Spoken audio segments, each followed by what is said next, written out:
All right, let's get going. All right, we want to welcome everybody here tonight for the Northeast Regional Roundtable, Sportspersons Roundtable. My name is Brian Soliday. I go by Sol. I'm one of the two elected delegates for the Northeast Region. Paul Navarre is the other delegate, and it's clearing out his term tonight. And so we want to thank you for coming here and participating as sportspersons across the Northeast Region. Supporting the activity. So it's really important for you guys to get engaged. One way to do that, just a quick show of hands, how many people here are signed up for e-news off the CPW? One, okay. 2, 3. Not many. So off the CPW website, you can sign up for e-news. That's the best way, because you can define and say, hey, I want everything out of the Northeast region, or everything across the state, or everything in the Northeast region, and wolves and whatever, right? So you can control what content gets delivered to you. That's the best way to know, because that way you'll be informed of all these meetings, you'll be informed of new activities, etc. So it's a really good way to do that. I would just recommend everybody here, if you're a sports person in the region, you need to sign up for e-news, and it's really simple. Like I said, you control what emails you get, and that's probably one of the best things as well. So we're going to do a couple things tonight. The very first thing on the agenda is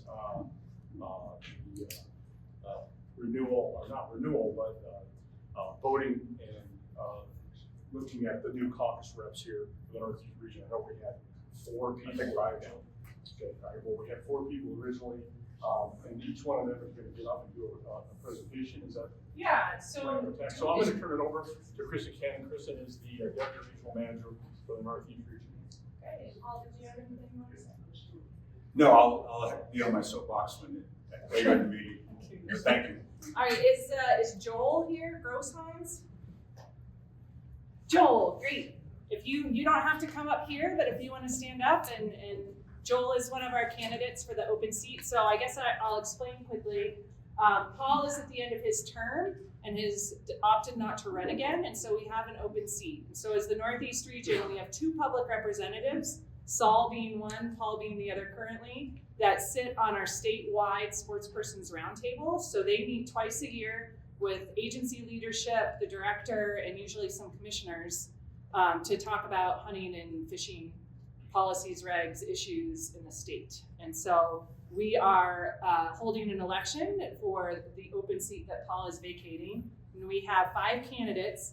2 of them were not able to be here tonight. And so I will read the kind of statement that they provided. After our candidates get about 3 minutes each to kind of tell you why they're running and why you should vote for them. I'm asking, it looks like everybody's probably capable of this. We'll have it up on the screen. I'll also distribute these. If you could scan these, the ballot is just a Google form. And so if you would just fill out that form. If you signed up ahead of time before coming to the meeting, you were sent a ballot already. Please don't vote twice. I'll check. And but we will open the voting, wait till everybody's had a chance to talk, and I'll close the polling at 7. So if you want to think about it until 7, you can do that as well. Kristen, if you don't have a smartphone like I do, if you're not, and so how can I vote? So I do have paper ballots. Thank you. So as once everybody gets to speak, if you want to raise your hand, and I'll come bring you a paper ballot, and then just please give that back to me as soon as you're done so I can get it entered in. So with that, we will start with Joel. Okay.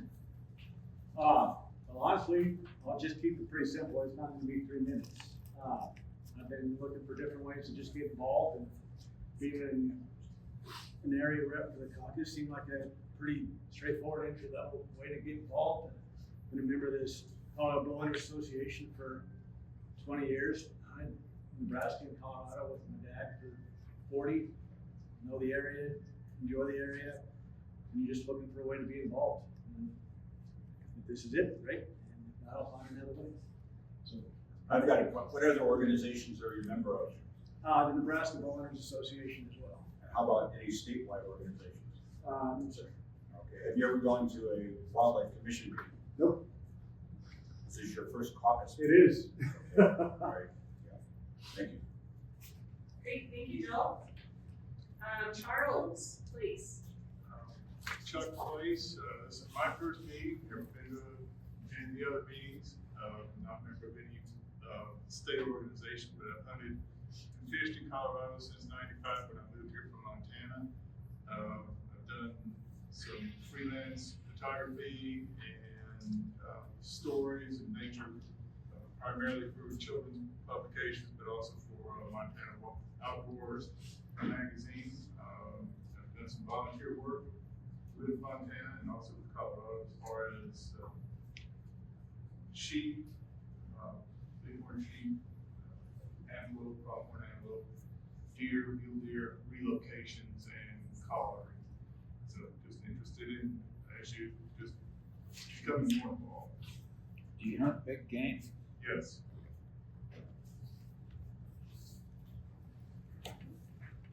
Thanks, Charles. So I think Ryan was one who said he wasn't gonna make it. Is Ryan Sweeney here? Okay, so Ryan says, I'm a passionate hunter and a member of the Rocky Mountain Bighorn Society, Rocky Mountain Elk Foundation, Colorado Bowhunters Association, and Wild Sheep Foundation. I'm running for this position because I would like to support wildlife conservation with more of my time instead of just my money. I am running for this position to be a voice for all sportsmen and to become actively involved in issues that involve wildlife management.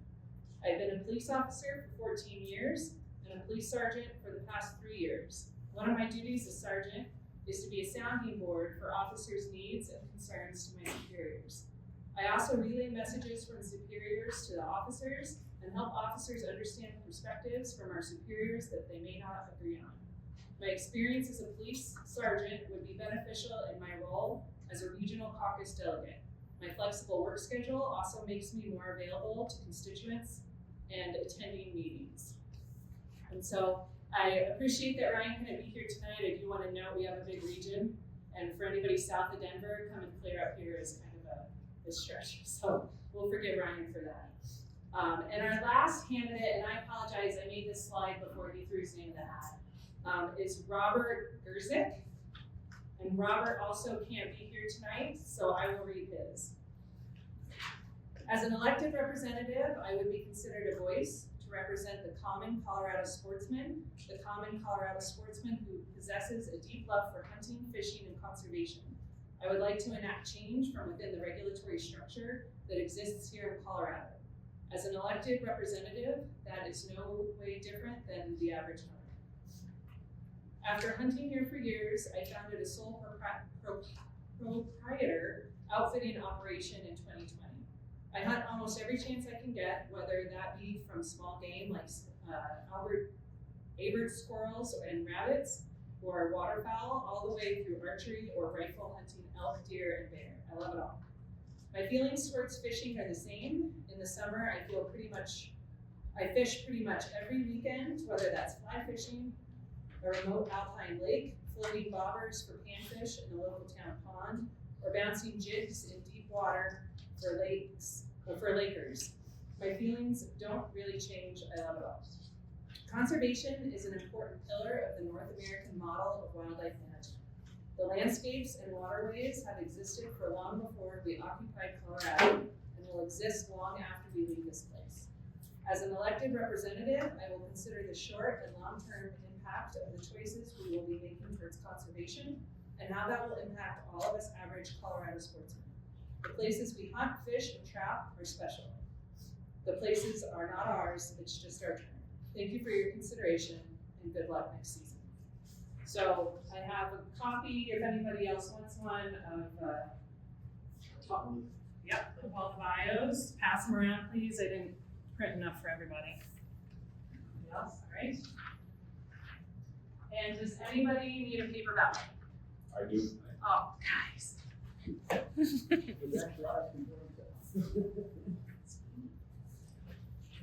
you. I'm still using Morse code. And I'll be sitting right here. Just hold it up and I can come grab it. I'm tracking you down. No, is Patrick Sullivan here? Did I forget anybody who put their name in? I read it, didn't I? Perfect, thank you.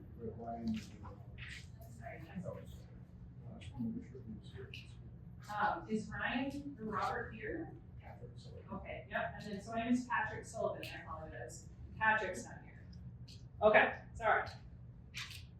Patrick Sullivan. I want to bring a different perspective to the Northeast delegate and perspective to all CPW.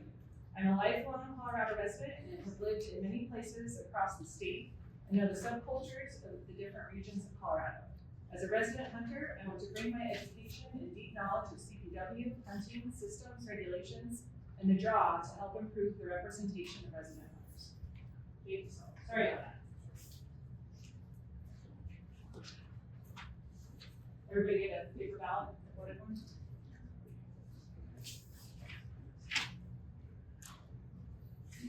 You can, and the one on the screen should work too.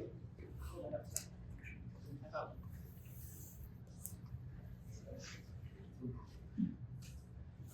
Alright, give everybody 2 minutes to do that. Thank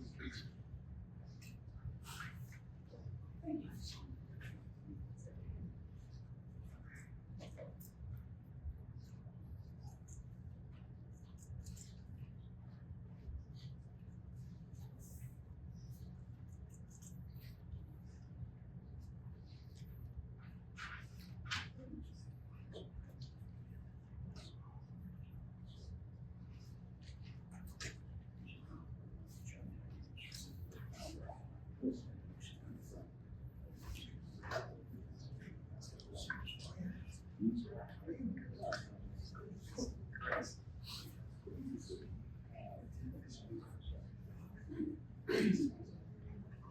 All right, any questions on that? Any trouble pulling up the ballot? And you have, like I said, you have till 7 o'clock to vote, so if you end up need to fill it out while we're going through other stuff, you can. But voting stops at 7, and I'm gonna try and tally everything by the end of our meeting. All right, next one. All right, and now I'm gonna introduce Mark Leslie, who's the regional manager, so he's in charge around here.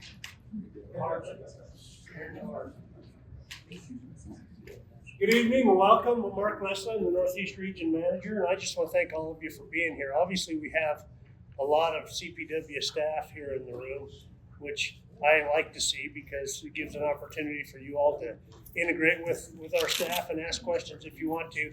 I'm not going to go around the room like we usually do and introduce everyone, but just please feel free to reach out to anybody you see in the room with the CPW logo on. I think this is great. It's so important for us to be able to interface with our sportspersons, and for you to be here tonight really helps us out. We have the statewide Sportspersons Roundtable as well, so this is a Northeast Caucus meeting, and I'm really excited to see how many people put their name in the hat for being part of this caucus, so that's great. Thank you for those of you that did that, and so the process is working.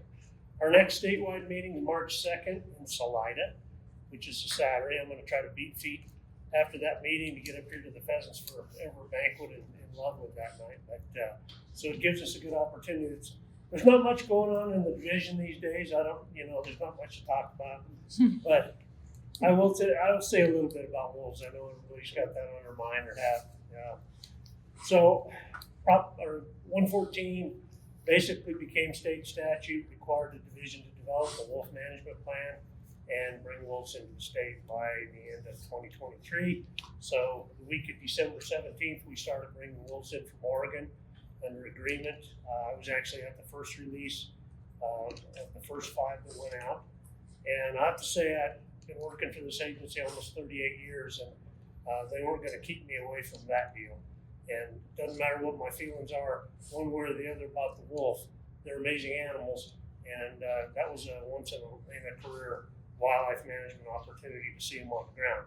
Now we'll see what that looks like in 4 or 5 years, but we're working through that plan. Those animals, I'll just say this, the animals that we put on the ground have kind of stabilized in that area, and this is fairly public information.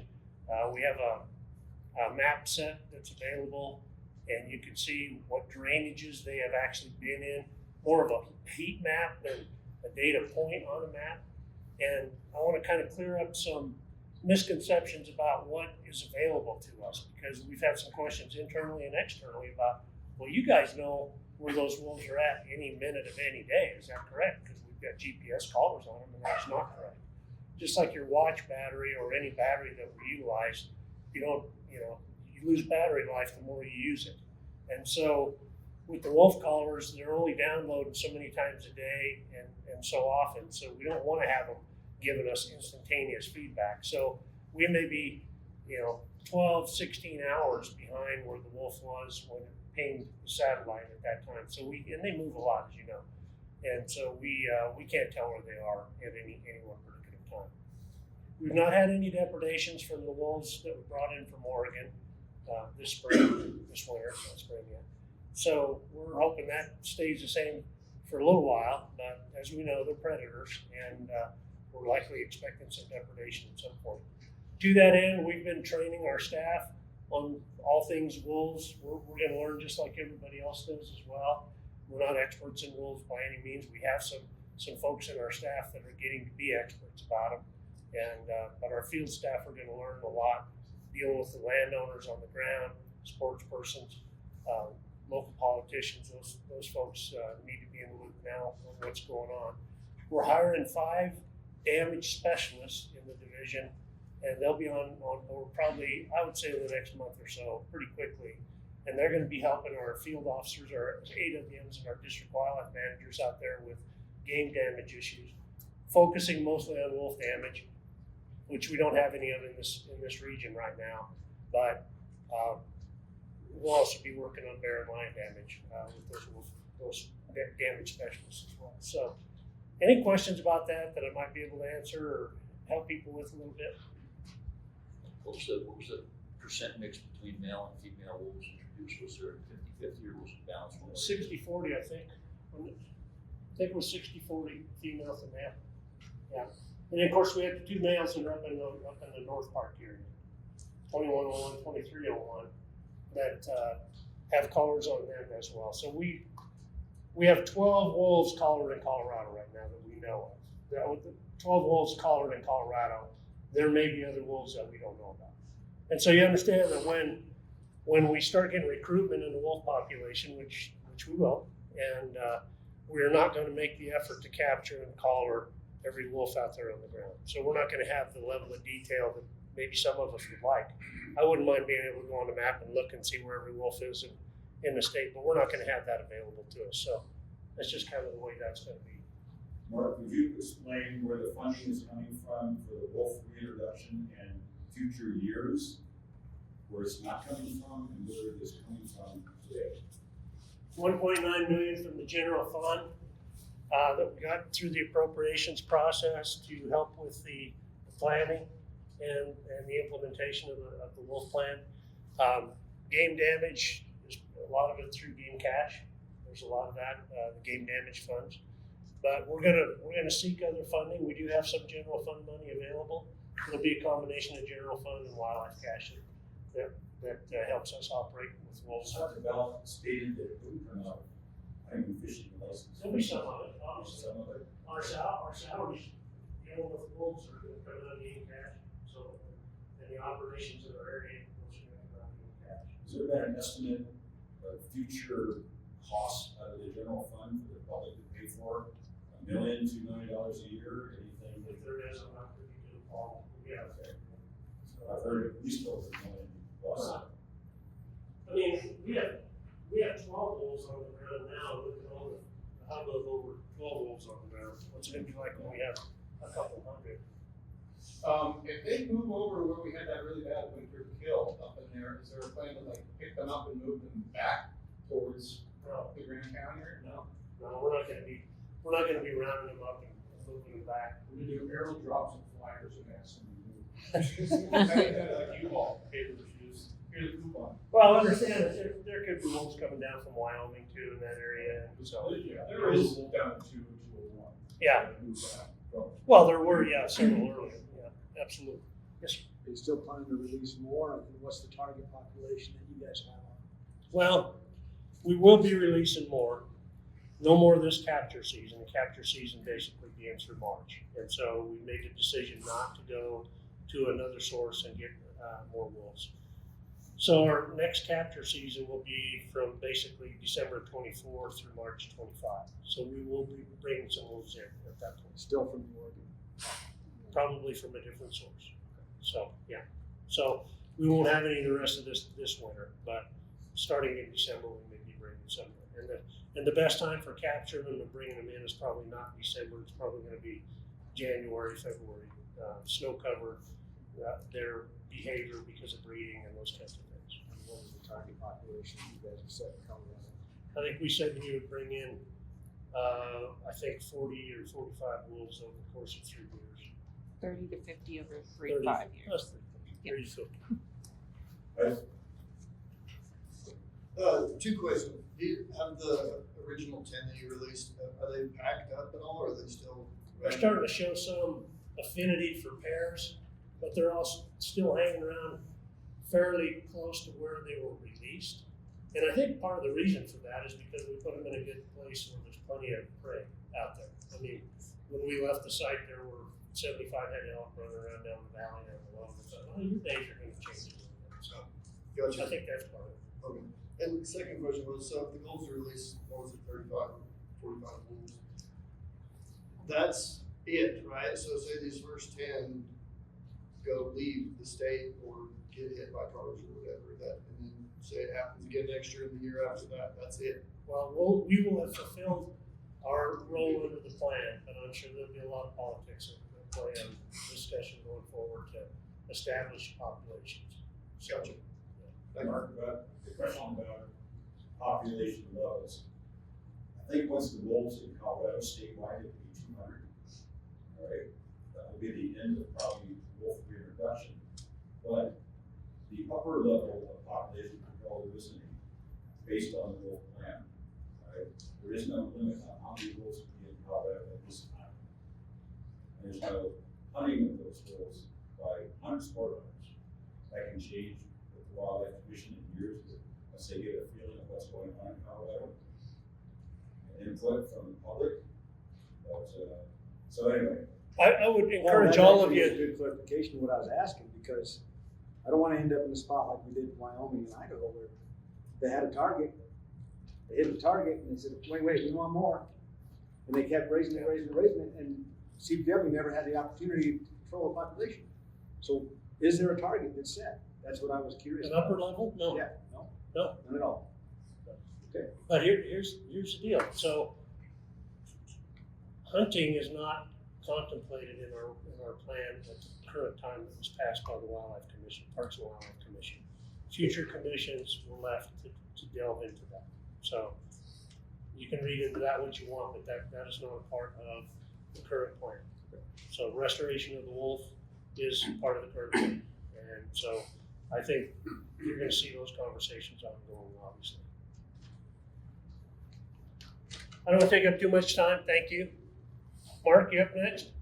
I believe so. We're going to talk about our East Slope mountain lion plan. And Mark Vieira is our statewide,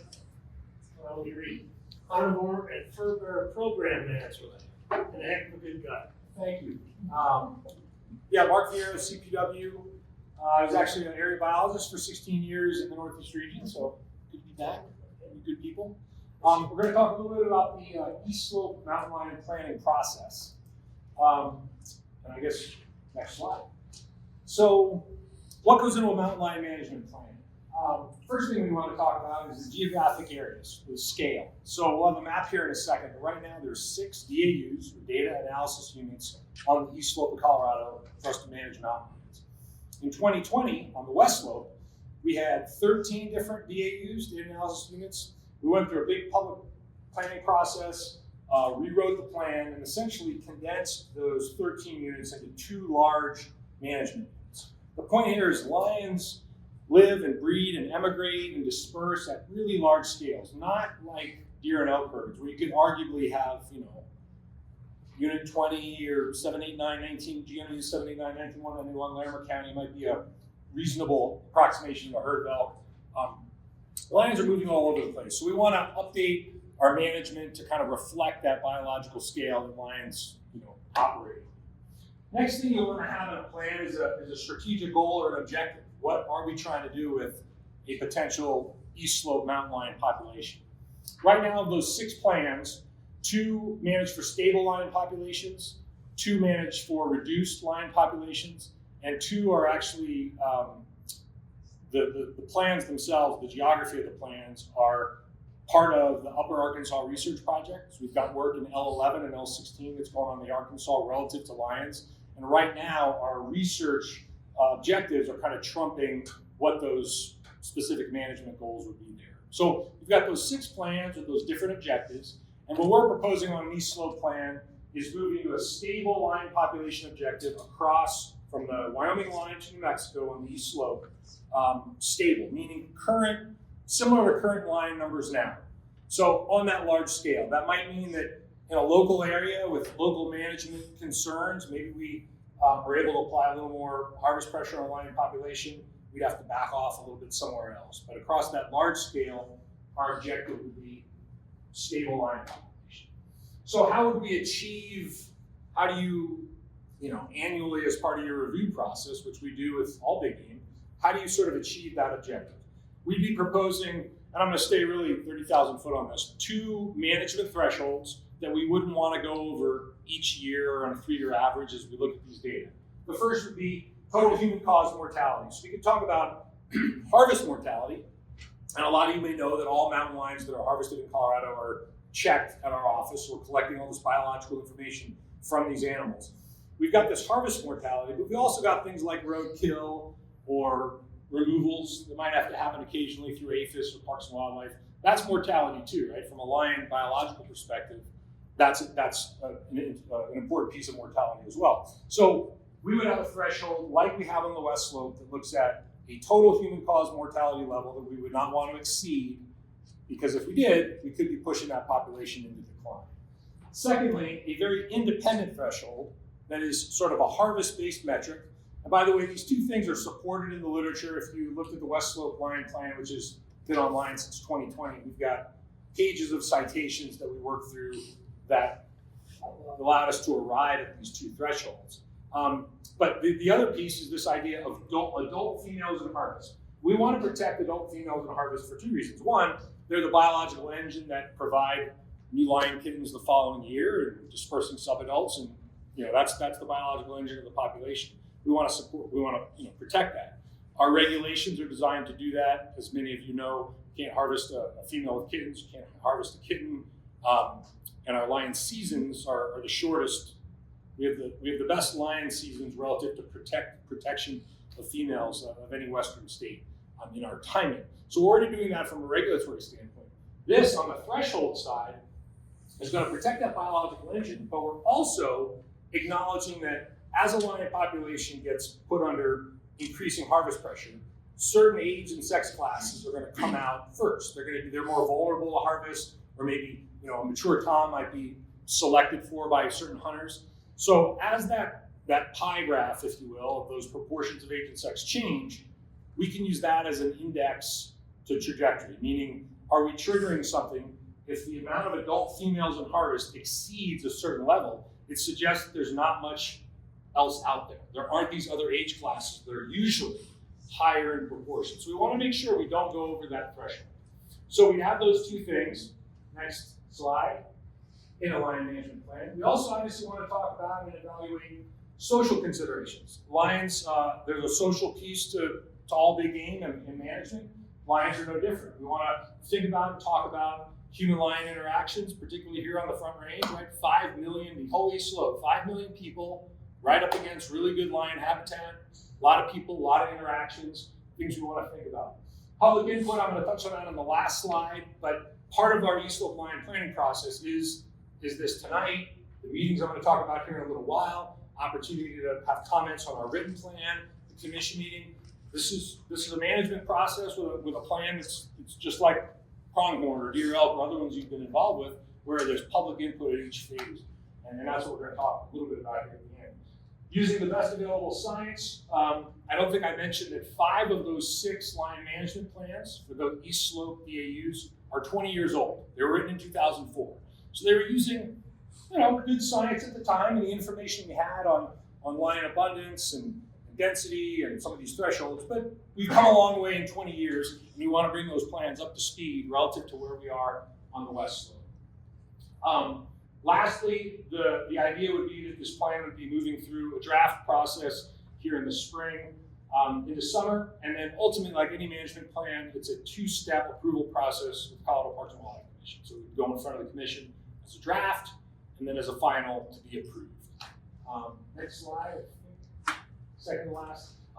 This is just a look at what the current DAUs look like now. You can see those two big western slope DAUs, and then the 6 on the left side, the map on the left, and you can see the 6 on the eastern slope. The proposal is to move management to that scale you see on the right side, where the whole east slope, that's a sort of purple DAU, that's the area that we're rolling up all our biological data, the harvest information, and we're managing at that scale. I don't have time, and we won't get into the weeds of how we allocate game management unit, harvest limit groups, and how we break that up, but that would be part of this ongoing public process in the coming months. Since we're in northeastern Colorado, it's probably worth mentioning the area in white on that map is has a harvest limit, and we're not managing for mountain lions then or now in the northeastern plains of Colorado. So it's not a DAU. There's not a reproducing lion population. I'm not saying there's not an occasional cat we know about them from radio collars that might go down to the Rickery or down to South Platte, but we're not managing for lions in northeastern Colorado. So that's what the lion management scale would be moving forward. And one more time, just to come around to the emphasis on the idea of moving from these 6 different management plans with different objectives, actually some with different thresholds, consolidating this into one plan with a stable management threshold, using thresholds that we applied on the west slope 2 or 3 years ago that were grounded in really recent science, well supportable, while still allowing local management flexibility on a real small scale. Now I think the last slide, which is a snapshot here of the timeline. So this is a pretty ambitious process. We jumped on it pretty quickly. We've got public meetings, I think, actually starting as soon as next week. 6 in-person public meetings on the East Slope, 2 virtual public meetings. There's been a press release. I mean, I can get you, won't go into that now, but that's out in press release. We have that information out now, when and where those meetings are. We're going to take the information from those meetings, work on a draft plan. It's not written. I have not written that plan yet. That's what we got to do the next 6 to 8 weeks. Get that draft plan written. It'll be online as a draft for 30 days for public comment, so you can read the plan, get in the guts of it, provide written comment for 30 days. Then it'll go through kind of our iterations, get it down to that final plan.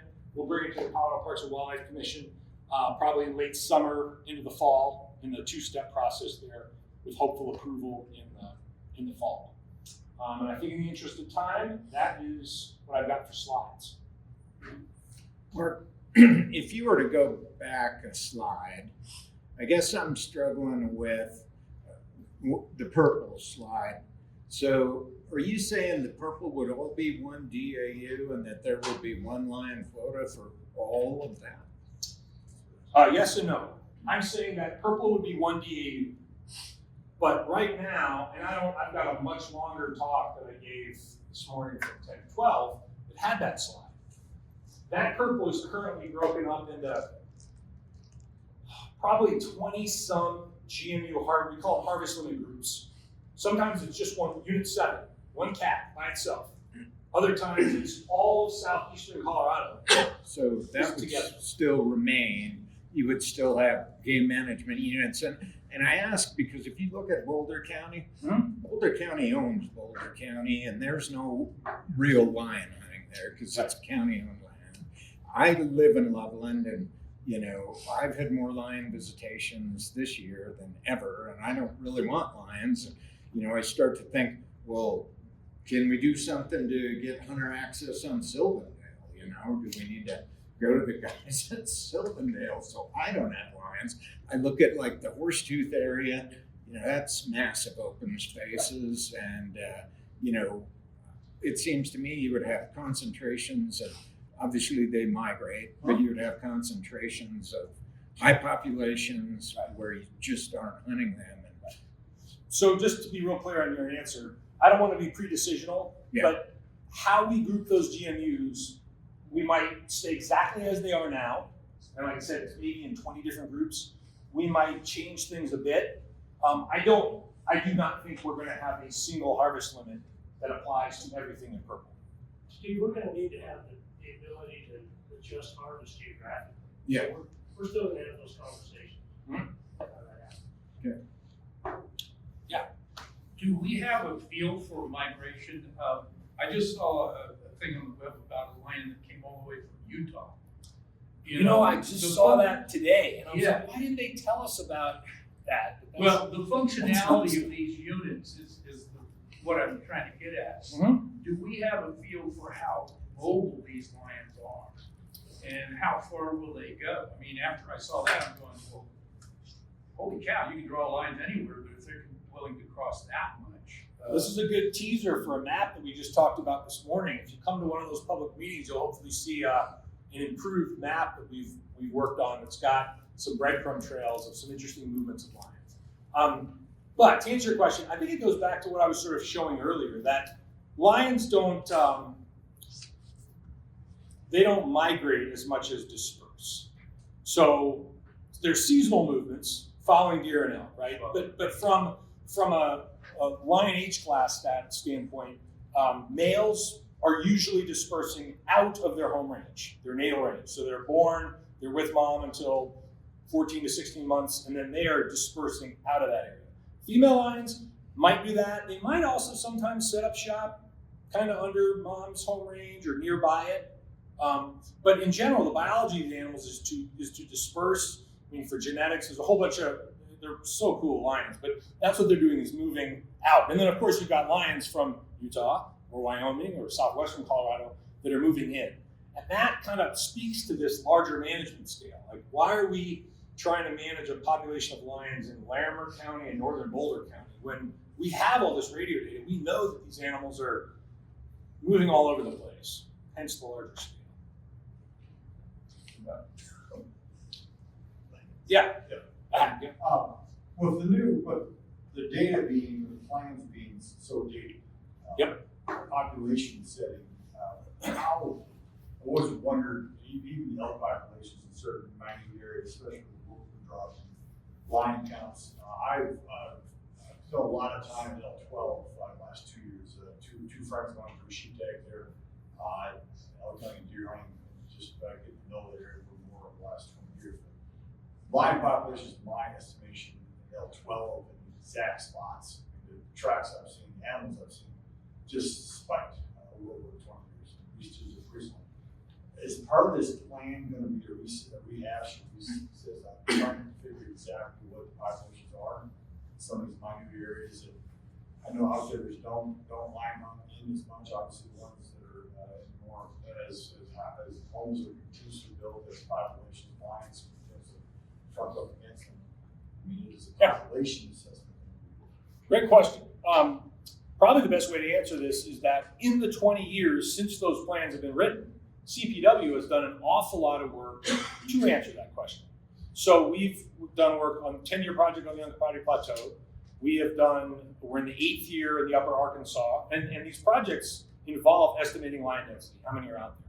So there's the Upper Arkansas. Matt Aldridge and folks here in this room worked on in the Boulder Northern Front Range project to look at lions kind of in that wildland urban interface. And then as part of our West Slope plan, CPW committed to measure lion density, and this was part of the West Slope plan. It was not the conversation of the East Slope. But we went ahead and started committing to measure density every year in each region for the next 10 years. So we've done 2 years in Middle Park. We concluded that. We're now catching lions in the Book Cliffs north of Grand Junction to estimate lion density there. And we're in our second winter wrapping up Gunnison. So that's an awful lot of lion density information to bring to bear. Now, I know everybody would love in their backyard in L12 or in their, the area they know about to know how many there are there. And as I think you could all imagine, the cost, time, staff, the effort to do something on these, fairly low density, elusive carnivores everywhere can be challenging. But we're learning in different habitat types, different hunting pressure, public land, private land, we're trying to kind of build this body of evidence that the models that we're using for habitat and to project our line populations are so far very supported and accurate. Yeah. What kind of public comments are you looking for when you're developing this plan? What do you want input on? A lot of this first round in the next 6 weeks is going to be a lot of us actually sharing information about lions, kind of what we're thinking about, giving you kind of some of these broad proposals, and then hearing in fairly probably general terms back from the public about what you think about lions, your experiences with lions. So like I don't have anything super concrete, and anybody that's going to be at these meetings, step up if you've got some other ideas. I don't think I can give you like on this first outreach effort a concrete. We want to hear beyond what I just said, kind of this, and this. I think when we have a draft plan that's got pen on paper and it's got numbers and you can look at things, then everything's wide open. So how do the harvest limits groups look? I expect there'll be people that might take issue with a threshold we picked or a level that we picked as being not sustainable or too sustainable. Or what about harvesting more over here because I've got livestock issues? So I think we'll hear everything across the board there. Okay, Tim. I was just going to say real quick that there's 3 meetings, live meetings in the Northeast region starting next Thursday night. So it's in Evergreen next Thursday, Golden on the following Monday, and then Livermore on Tuesday, the 27th. So there's 3 different opportunities for people in here to participate. And don't forget the commission process. Just 2 virtual meetings too. And 2 virtual meetings. And there'll also be the commission process where you can testify very specifically on points to the commission. It's going to be the body, making an approval or not. Yeah. Mark, has the Ken Logan study been published? Yeah, so it's Logan and Runge. If you wanted to Google it up, it's Logan and Runge, both a wildlife monograph and we have a CPW internal, what do we call them? Research. It's a fancy hard. Yeah. Well, there's the monograph, and then there's a very similar version that we have in our library. 2020 is the year, so yes, it is. And one final question. So percentage of take, it's going to vary from area. I understand if it's more than 11 or 12 or 13%, you might get a decrease in mountain lion population. But if it's lower than that, you've got a good plan, you've got a sustainable population. So is there a percentage of take that above it, you're reducing the mountain lion population, and below it, it's sustainable? It's a little, in my opinion, or in what we have in the West Slope plan, and probably what we'll look at in the East Slope plan, it's a little more, Paul, than what you said there. But we believe that a 17% total human-caused mortality, which translates to maybe 14 to 15% harvest, would be sort of a sustainable, large-scale, broad-scale annual line offtake rate of harvest. And of course, it could be a little higher here, a little lower there, but as we talked about, the way lions move on this really small scale, you've got source sink, there's a lot going on. And actually, if anybody was tuned into the commission meeting on January 11th, we had some slides and we talked a little bit about these refuge areas where we're not having hunting pressure, but it looks like really good quality lion habitat. We've got those in abundance on the East Slope. So we mentioned some places in Boulder where there's not a lot of harvest. Yeah. Could you tell us what the current status is of the ballot initiative that was going to limit wildcat hunting in Colorado? I get out of here. I will not be able to say a lot, really anything about that. Well, I'm just wondering, did it get approved? I mean, did the ballot language get approved? I'll fill you in after the meeting. I thought I was able to make a comment, but since we're a part of Colorado's sponsorship in this meeting, I can't. But I'll talk to you about after the meeting about that. Response, Paul. Yeah. Well, depending, I think this is great information and more the general public knows about this kind of information, the better it all is for. I think we have. And just so you know, I have pamphlets on that it's from Coloradoans for Responsible Wildlife Management, and Save the Hunt. So I have lots, and it has a great link to all this stuff. Okay. Or could I say something about that? I'm not part of your CPW. meeting. I'm not part of CPW. I'm vice president of the United Council of Colorado. We've obviously been very actively involved in that process. So they have been approved to start gathering signatures, and that's what they're doing now. They have until July, roughly July, to get 124 verifiable signatures to go on the ballot, and then. Okay. Thank you. Any more questions? As I say, one of the best things you can do is to inform other people about it. And there's an awesome paper that CPW created, FAQ. It's really, really good. You can read it. This is good to get people that I talked to. I was actually talking to somebody at physical therapy this morning who's asking me about it. And I said, quoted some of the things out here. It's really solid, good piece. Thank you for that. Yeah. No problem. We all understand it because now an initiative proposal, we can't understand one way or the other. And so, good thing about what we're doing here with the sea slope line management plan is we get to talk about line biology and line management. And I think that's our forte. So I encourage you all to come to these meetings if you can, and look forward to seeing you. And I want to back up what Sophie said. We are the choir here, all right? I doubt if anybody in this room is going to vote opposition. So anyway, we need to get the word out to the non-choir people. I mean, there's 3.5 million voters in Colorado. And hunters only make up 3.5%, or hunters make up only maybe 5% of Colorado, nationwide 3.5%. So you need to talk to the non-choir people, your friends, your family, your next door neighbor, clue them in on what's going on. You'd be surprised when I talk to people at the coffee shop or what, that they don't even know what's going on in Colorado as far as initiatives. So, speak to the non-choir people. You can keep, yeah. If there's interest, we just want to make sure we get to all our topics tonight, so maybe just like 3 more.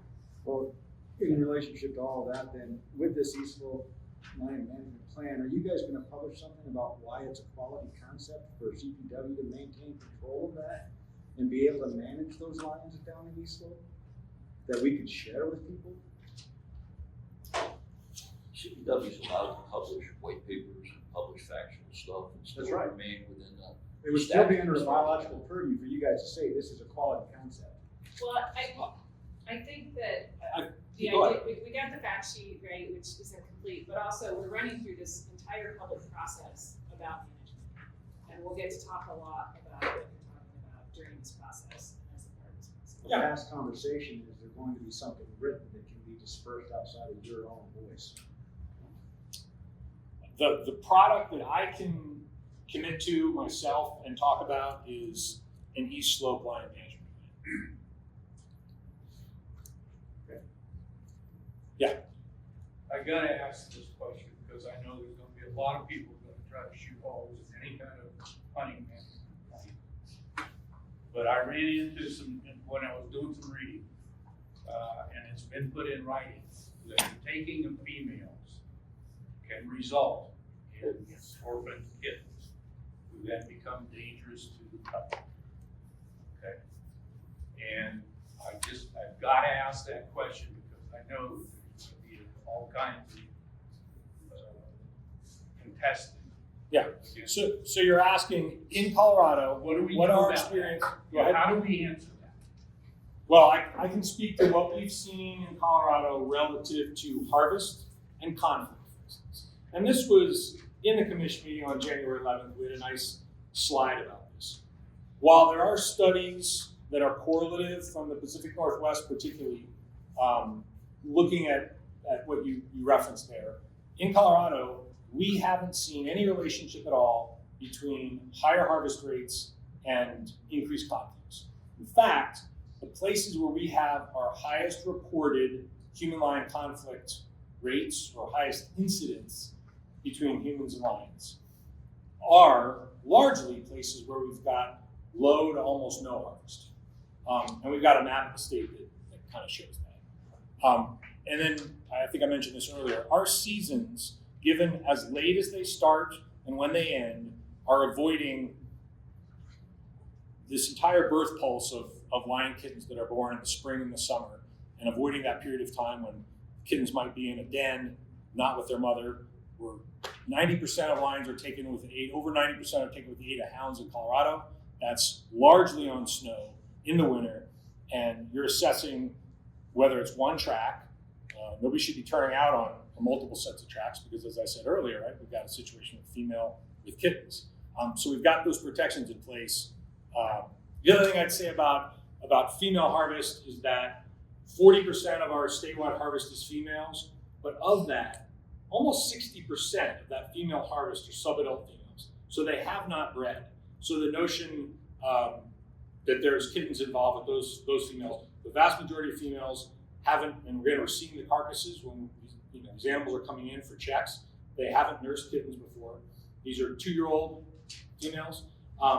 So again, all these regulations, the timing of our season, these all, the snow, the hounds, all used to protect that age class. Could I just add one other thing? I don't know, I'll leave that up to the person who forgot if that counts as a 2-foot. I'm sorry.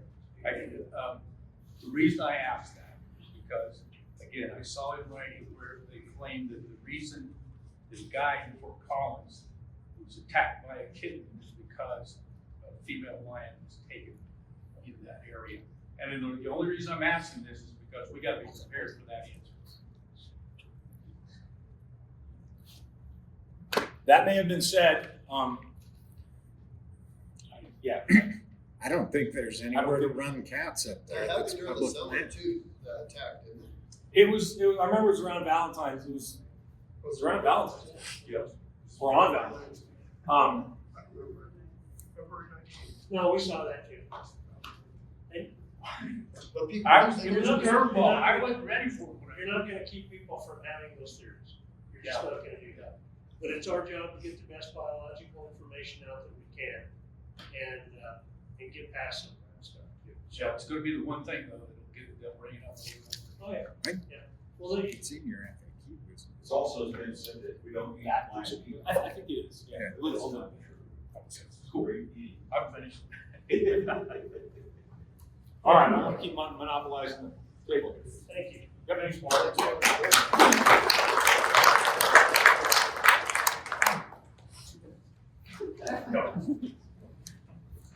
All right, hello everyone. For Hello. those of you who haven't met before, I'm Danielle Eisenhart. I am our licensed reservation and customer operations section manager. And I'm one of the staff members who's kind of in charge of this draw working group that we're gonna talk about next. So a little back history of how this group actually came to be. Back in 2021, we actually started talking about license distribution topics, specifically preference points. We did a lot of different comment forums, public meetings, and we were really diving into a lot of preference point topics, like point banking, group averaging of points. And basically, the outcome was at the May Commission meeting last year, Commissioner Haskett asked staff to form this draw working group, which included members of the public, as well as staff and commissioners to kind of really dive into all these draw specific topics and kind of keep it outside of our normal big game season structure efforts. So next slide. So we formed this draw working group, and I'll kind of share who's a part of that group in the next couple slides. But just wanted to share kind of the vision statement that came out of that draw working group, which I think really summarizes well the purpose of this working group. It's to try to find ways to simplify our draw processes so it's most easily understood by most of our hunters. Not everyone's going to understand it, but most hunters. We also want it to be reasonable and transparent for our current and future hunters to not only draw limited licenses, but also highly desirable limited licenses. And I'm sure everyone in this room also resonates with the last piece that they still want to maintain a focus of our agency and group on wildlife conservation and sustainability. So this is the members that are a part of our draw working group. As I said, there's 8 members of the public that are a part of this working group. 2 that are either non-residents or outfitters, 1 sheep, goat, moose representative, and the rest are just general resident representatives. We had 175 people who applied to be a part of this draw working group on the public side. Many of you in this room might have actually put your name in on those applications as well. The way those public members were selected, the 5 staff members on the slide, we reviewed all 175 applications and each individually scored them. And then the top 10%, we actually met and went through them and tried to pick a diverse group of not only by gender, age, where they lived across the state, just their perspectives on hunting, their experience in the draws, and we tried to pick as diverse of a group as possible on that list. The 3 commissioners volunteered to be a part of this group, and then the staff members were selected by their EMT representatives to be the real experts in either customer service, hunting, big game management, law enforcement, and then the licensing or draw system as well. Yeah, we introduced Laura Berry. Lauren Berry is one of our representatives. She assists as a regional manager in the Northeast region. She's talking about So I'm also on the group, but I'm a non-voting member. So basically my role is just to make sure the process runs as efficient as possible, coordinate all the meeting logistics, give some background information on the different topics and data on the topics we're discussing that day. But I'm more just an administrator for the program. So similar to Mark, this is kind of our meeting cadence slide. Our very first draw working group meeting was back in October of last year. That first meeting was really focused on coming up with the vision statement that you saw earlier, the charter for the group, and then picking the 4 topics that we really wanted to dive into in our day-long workshops. So those 4 topics were draw methods, primarily for the primary draw, preference points, sheep, goat, and moose, weighted points and weighted preference, and then the reissue process. So we've so far completed our first 2 workshops. The first one was at the end of January on the draw methods, and then just last week in Grand Junction we had our meeting on preference points. We will be sharing kind of the recommendations and outcomes from that working group with our commission at the March meeting that's coming up. There'll be a panel presentation, including with Laura and at the table, kind of sharing the recommendations from that group on both the draw methods and preference points. And then we'll be doing our other 2 workshops coming up in April and May. And then we'll be having a commission meeting on each of those topics as well. If you're interested, all of these meetings are live streamed and recorded on CPW's YouTube channel. So if you have 8 to 9 hours of free time to go back and listen to each meeting, you're more than welcome to stay engaged and kind of up to date with the conversation.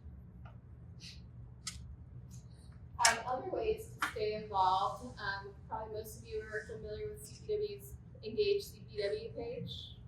Show of hands if you guys have heard of it. So that is the main place where we are collecting comments and feedback on this process, big game season structure, sport, lots of other public engagements. So that's a really good place to go to look for all these different plans and provide input. We have a specific page on the draw working group where you can read the member bios. You can have a guest book tool where you can leave comments for us.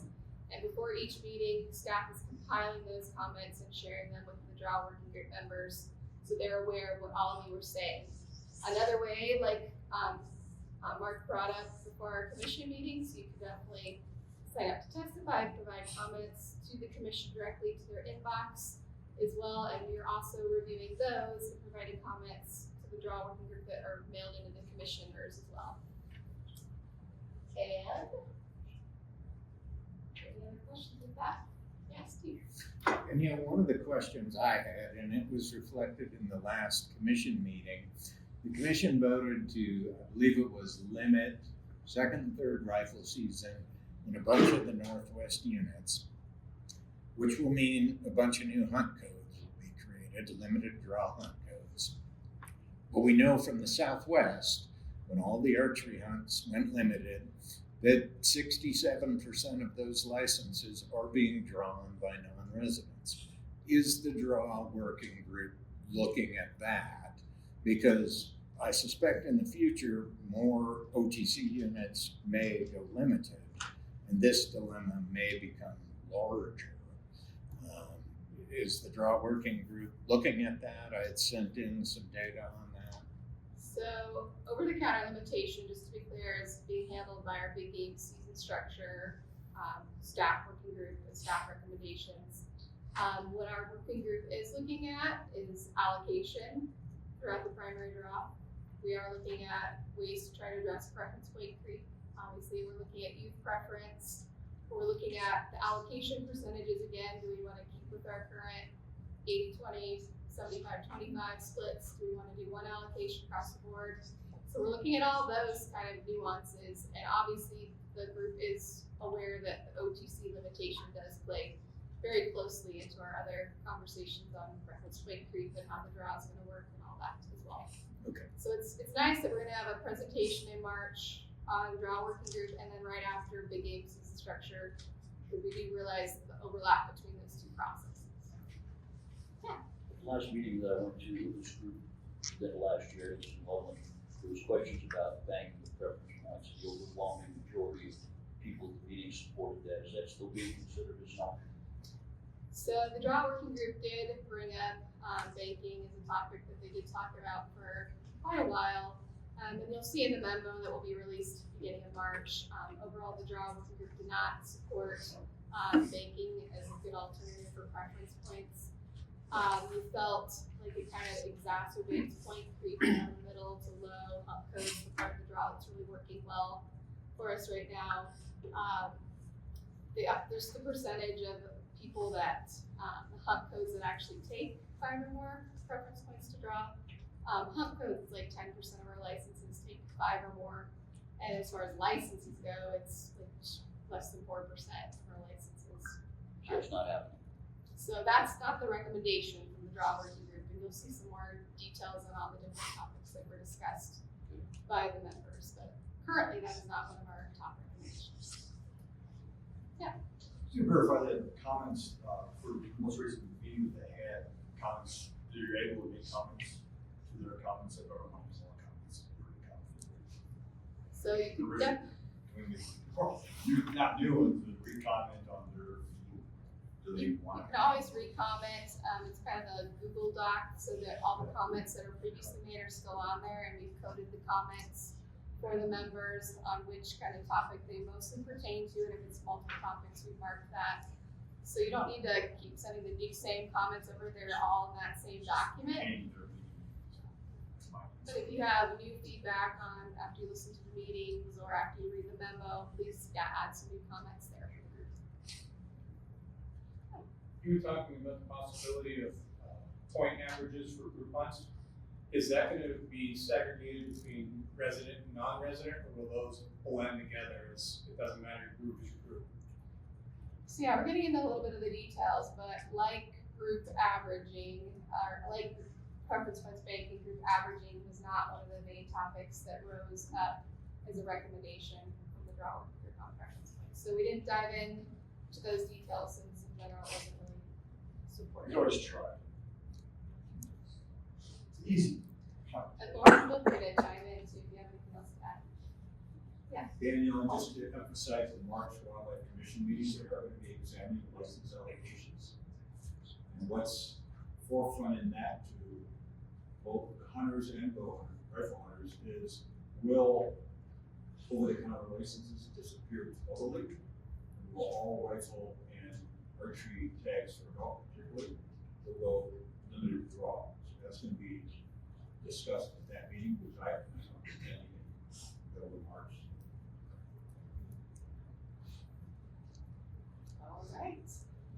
If it's of interest, I can share that memo with this group after it's posted publicly on our webpage, so you guys can review the more detailed analysis of those two draw work group meetings if that's of interest. And see thumbs up, so I'll do that. Are the meetings all on YouTube as well? I think I saw. Yep. They're still up there if you want to watch both. Okay. Thank you guys. Thank you.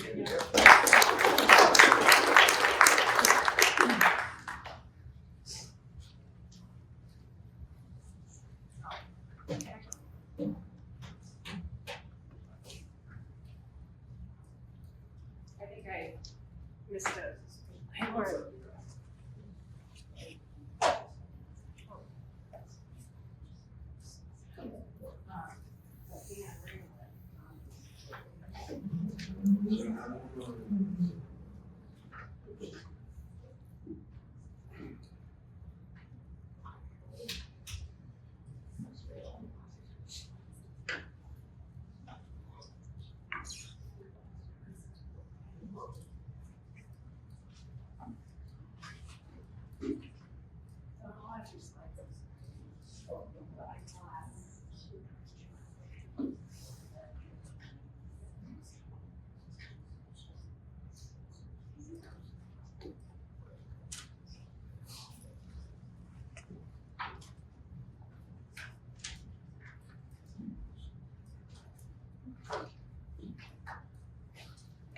All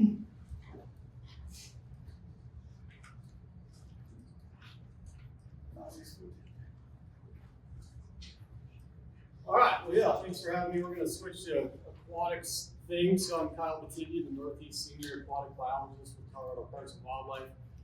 That comprises of a 6-member team, 2 of which new members are in here, so I just wanted to kind of introduce them. Aubrey here is the new Area 5 biologist, which for those of you outside of CPW, Area 5 is like the Denver metro area and a little bit up into the transition zone into the foothills. So she's covering all those water bodies around Denver, and in addition, the South Platte River downstream at Cheeseman. And then Mark Sanderson, I'll just wave. Mark's the new biologist based out of Fort Collins, so he's going to be managing everything in the Poudre River Basin, the North Platte headwaters in Colorado, and then the Laramie River as well. So I was just wanted to provide a few updates, 10 minutes worth, so I'm keeping my time, Mark. So a few just general kind of like what to expect in 2024 fishing updates. And then there are 2 pretty specific questions that were received that I wanted to touch on, one being fish stocking and how that works a little bit in the Northeast region, and then a regulation question. So go ahead. So there's a lot of text on this slide. I'm just going to highlight a few things though, and you can read ones if they're up there that are of particular interest to you. So in terms of Eastern Plains, there's several ongoing research projects relating to warm water fisheries management. Jackson, walleye and saugeye numbers should be pretty good, along with wipers in 2024. North Sterling, we had issues just with pretty severe drawdowns related to the irrigation seasons out there. All these are irrigation reservoirs that work really hard. Out in both North Sterling and Jumbo, we've had issues in the recent past during these really low water years with the outlet screens, and we've had fish leave the reservoirs in pretty high numbers. So in a rebuilding phase, both at North Sterling and Jumbo. So those wouldn't be my top recommendations. Pruitt, however, really good walleye and saugeye numbers, decent numbers of whoppie. I'm not sure what hybrid that is. We haven't made that one yet. But wiper, crappie, and channel catfish. In terms of front range reservoirs, Cherry Creek is still a really good option for walleye numbers. Boyd and Union, decent cohorts of walleye coming through those systems. You can go to the next slide.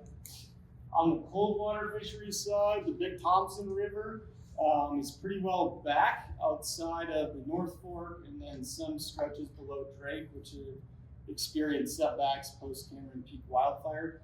But we just wrapped up a recent creel survey in the Big Thompson, and generally speaking, catch rates and quality of fish are pretty similar to as far as what anglers are experiencing up and down the Big Thompson Canyon. So if you're looking for trout, the Big T is a good option right now.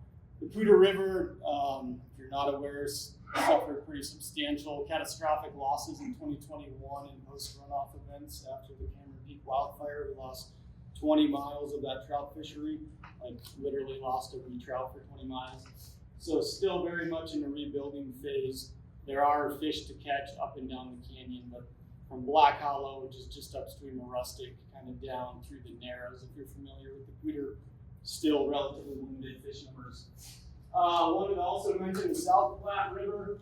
So that one, we had another slide in Cheeseman Canyon. And we did not at the time observe or hear about any direct fish die-offs. We sampled it in the fall and didn't see any real big differences in population numbers or quality of fish. Certainly those fish might have moved around locally a bit as a result of those debris flows. But in terms of like catastrophic loss of the fishery, we have certainly not documented that.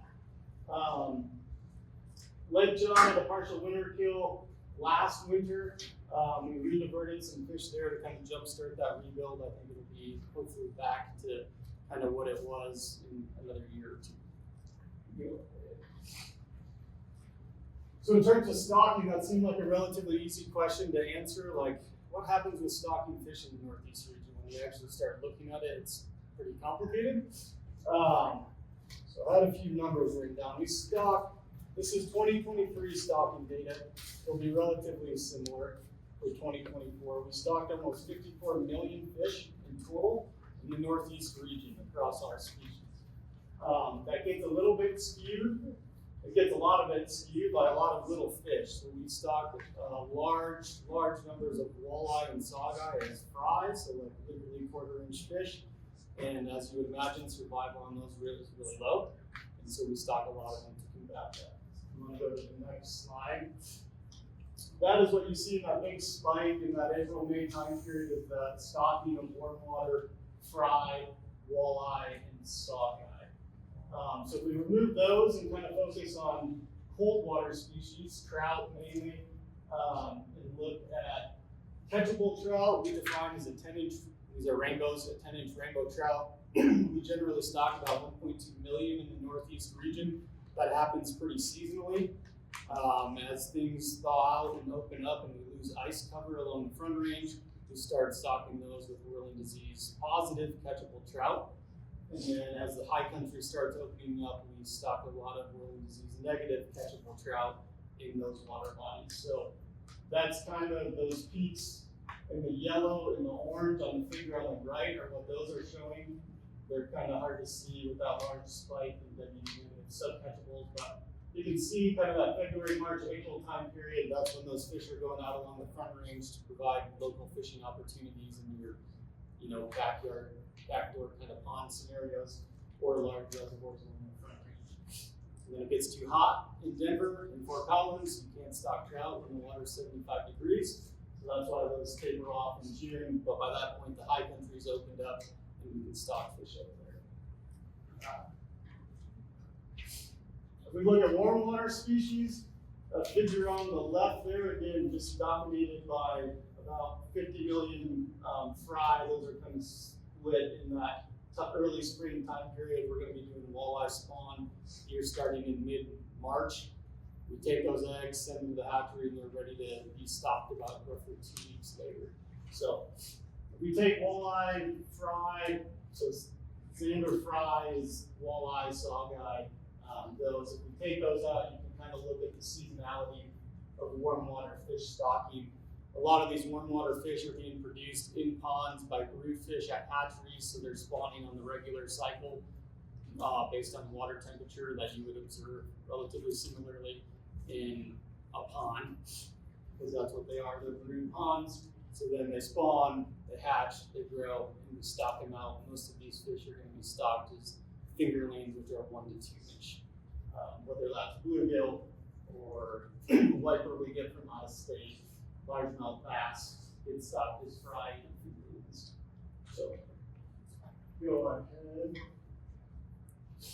And then jumping into regulations, just real quick, I think the question was, is CPW considering opening up harvest on like 15 and 16 inch walleye at some of our brood waters, like a Cherry Creek? So, this is 2023 length frequency data from Cherry Creek Reservoir.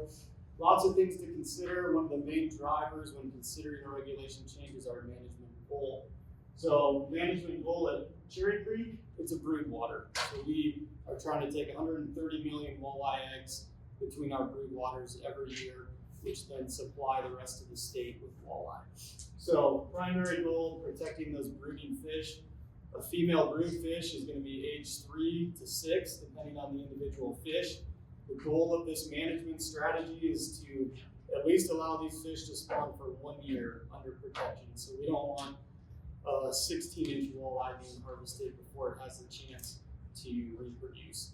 You might say, well, just allow us to harvest 2 of them, right? You look at that big peak associated with H2 walleye. If you're fishing Cherry Creek, undoubtedly, you're gonna catch a lot of 15 and 16 inch walleye. You probably get really frustrated that you can't catch one that you can harvest. I guess I'm sorry, but our goal there is to protect that brood stock. And we provide other opportunities to harvest those like 15 inch fish around the state.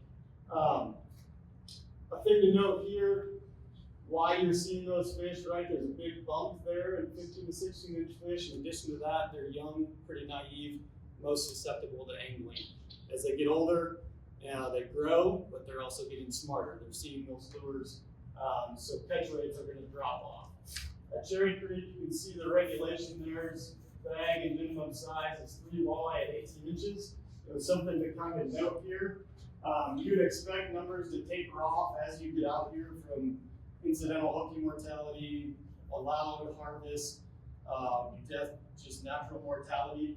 You can see like this pretty distinct drop between an 18 and a 19-inch fish, probably because a lot of those fish, once they get to 18 inches, are indeed leaving the lake. These are very popular fisheries. So the concern with opening up harvest on 15 to 16-inch fish is that we're not securing those as brood fish, even if you allow two per angler. All of those considerations on top of like, what does the prey base look like, and can the lake actually support additional fish or not?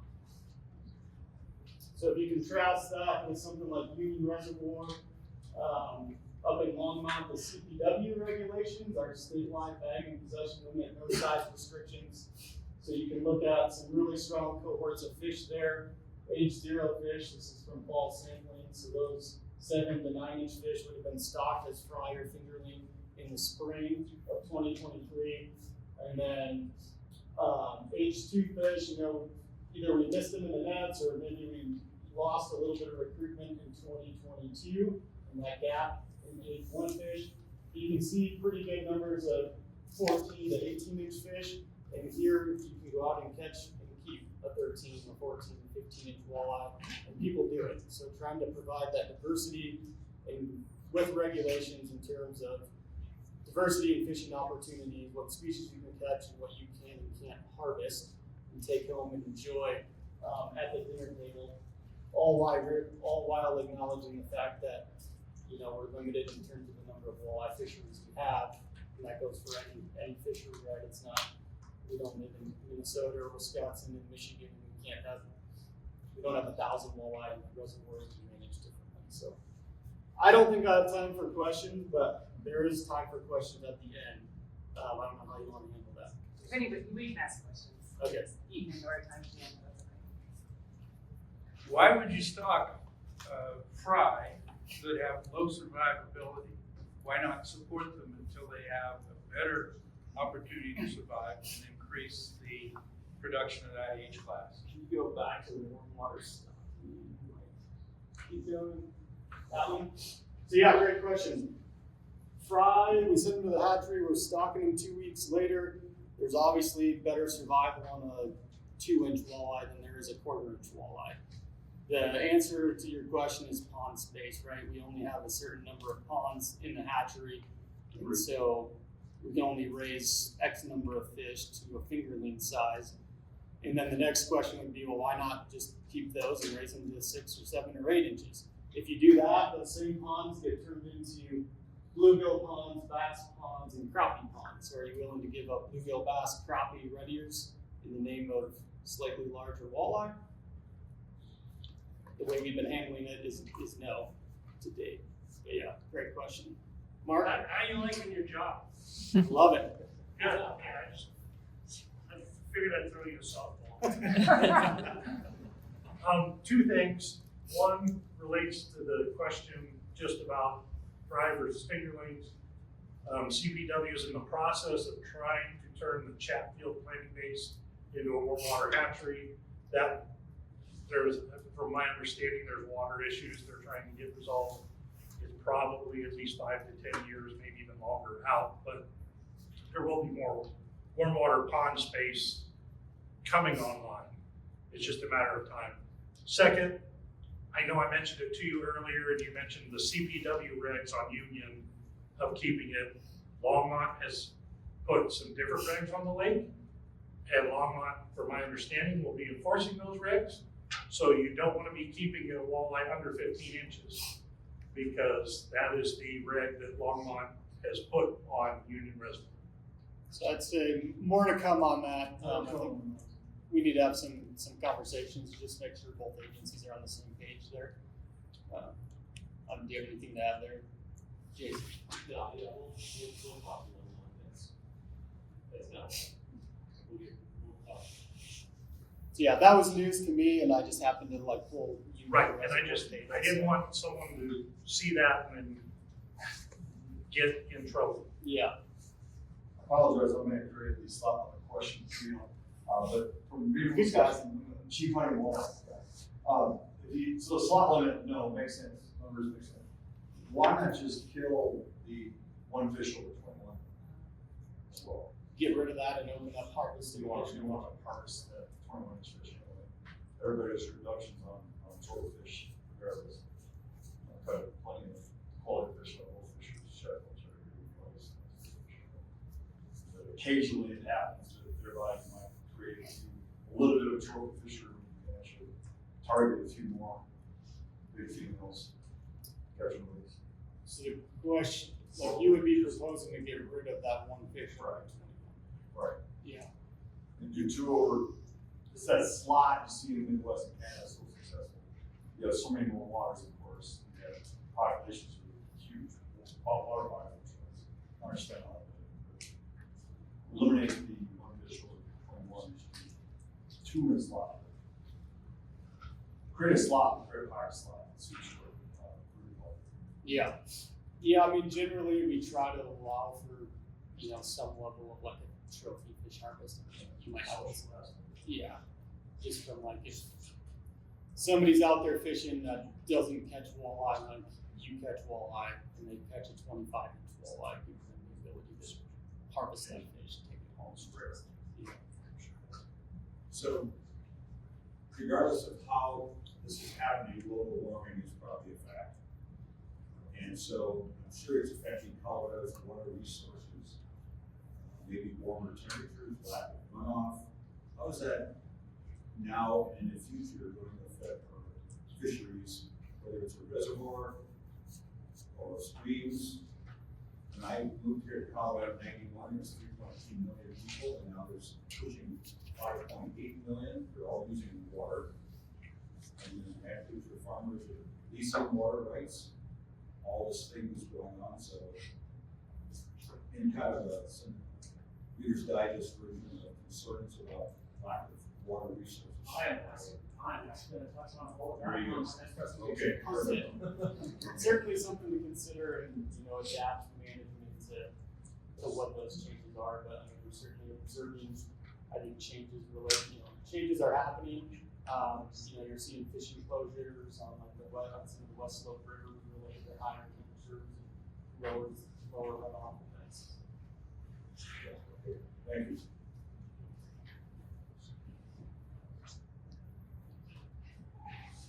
Thanks, you just teed up my presentation here, so appreciate that.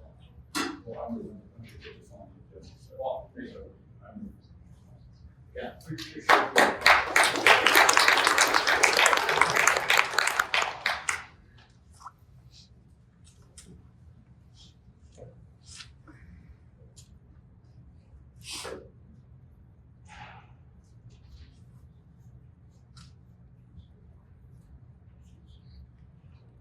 Good evening, everybody. I'm Don Maggis. I'm the Regional Water Specialist for the Northeast region here at CPW, and we're going to talk about the question I just asked about the future of our water here in Colorado. I just want to briefly discuss what I do here for CPW, and go into some of the climate issues and water issues in Colorado and what CPW is doing to address these things.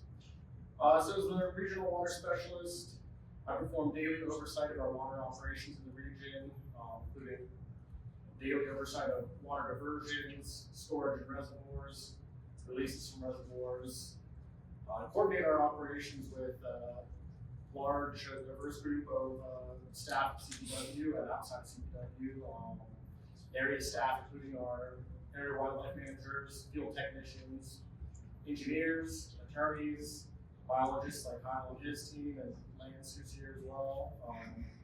CPW management, state regulators, specifically Division of Water Resources, water commissioners, the folks that regulate all water operations in Colorado, conservation groups, and water users.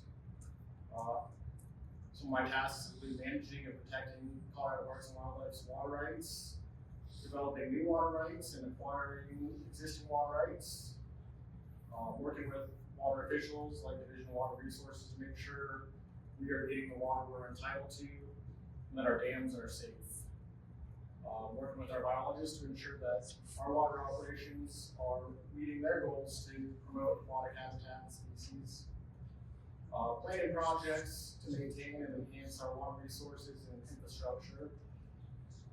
Working with conservation groups and partners, other agencies to create and enhance our wildlife habitat, wetlands, improve stream flow, restore river systems, and promote aquatic species such as greenback cutthroat trout and boreal toads.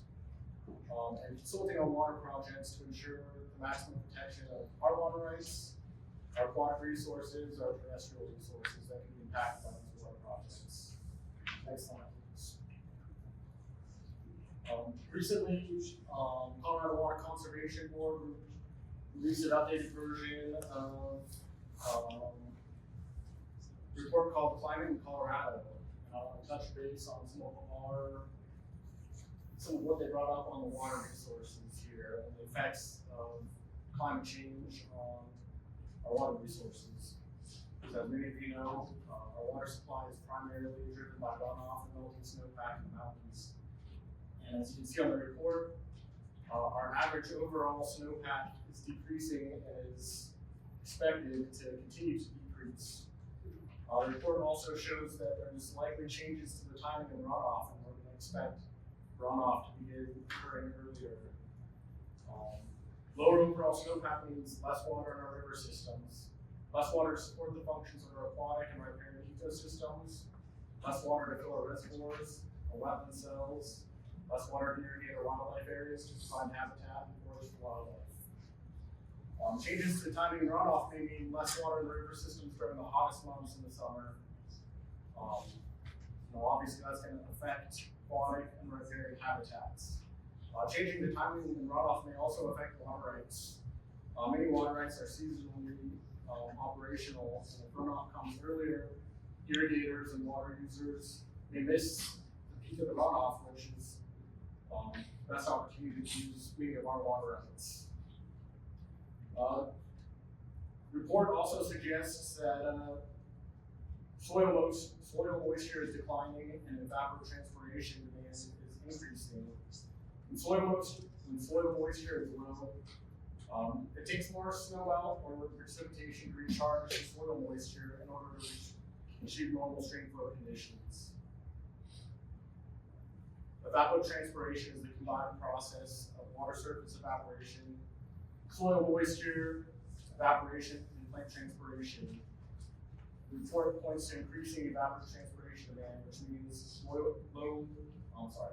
lower soil moisture, more evapotranspiration from stream systems and reservoirs, and more water demand by plants, leading to increased demand for irrigation, more demand for our irrigators, and potential degradation of aquatic, riparian, and terrestrial wildlife habitat.